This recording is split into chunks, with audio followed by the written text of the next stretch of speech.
Joining me now to discuss all of this and so much more, Caitlin Huey-Burns, political reporter for Real Clear Politics. So, Caitlin, first to what we've now just learned in this document dump from the FBI's investigation into Hillary Clinton. It does seem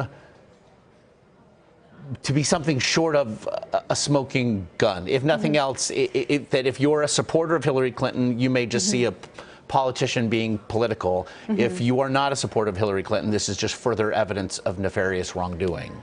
Yeah, I don't think there's a big, huge bombshell in these. And if anything, it gives a very interesting window into how campaigns operate, how politics goes on behind the scenes. And to a lot of detractors of Hillary Clinton or those who oppose her, that's something that they don't like about her, right? That she is part of this political establishment and machine and all of that. I think when you're looking at the political effects of this, Hillary Clinton is facing the prospect of being able to broaden her map. I mean, go to states that haven't been competitive for Democrats before.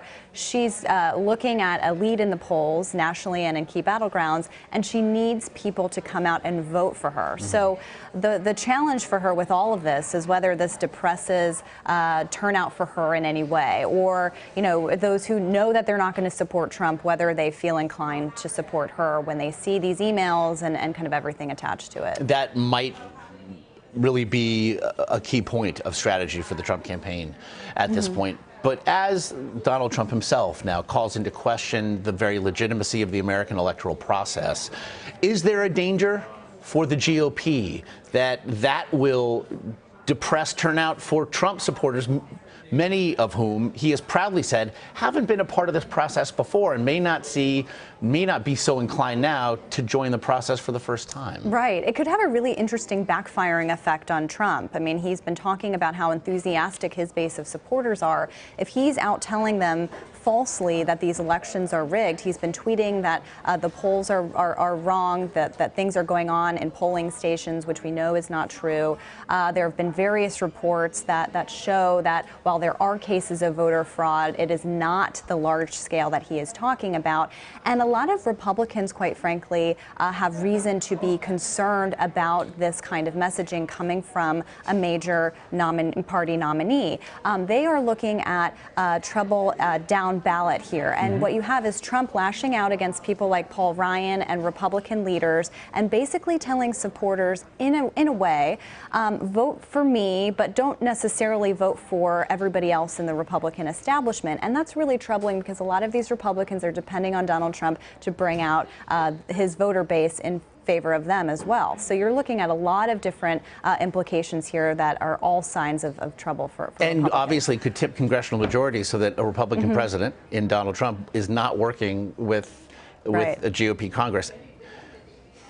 Is Donald Trump still running for president? It's a great question, and I've argued that if you look at his strategy and his approach, this is not the strategy and approach for a presidential campaign, insofar as he is not expanding or interested or showing any signs of being interested in expanding his support. Going after the media to the extent that he is a primary strategy in Republican primaries, not a winning strategy for presidential campaigns. We talked a lot during the primaries of how unconventional his campaign was, of course, and you know, it defied expectations in a successful way.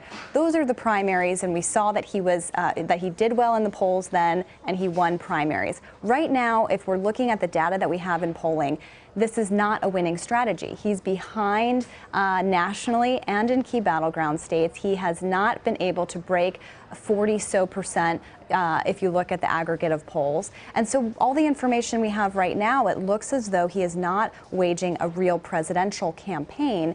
And also there are reports today, of course, of this media venture that many have been expecting him to launch after the campaign. So if you look at what he's been saying over the past 2 weeks, looking for kind of excuses as to how he would spin a loss compared to what he's doing to win. Because I mean, it certainly, as you mentioned, has not felt like anything remotely comparable to a conventional presidential campaign. However, it has certainly been a publicity campaign. And it would certainly stand to reason if a venture perhaps was in the offing that attacking his competitors rather than just mainstream media, if you will, would be a sound business plan at this point. He essentially has 22 more days on the biggest stage of them all.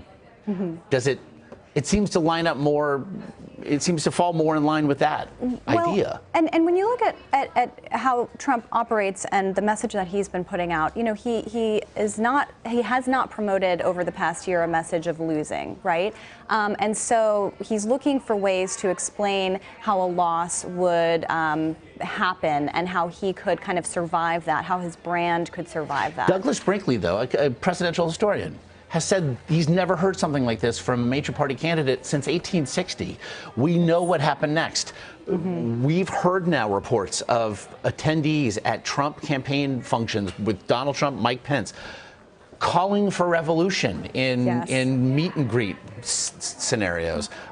Look, we know what happened in 1860. How concerned should we be about what's going to happen in 2016? This is going into very dangerous territory. You have a major party nominee directly undermining the democratic process. Our tradition is a peaceful transfer of power.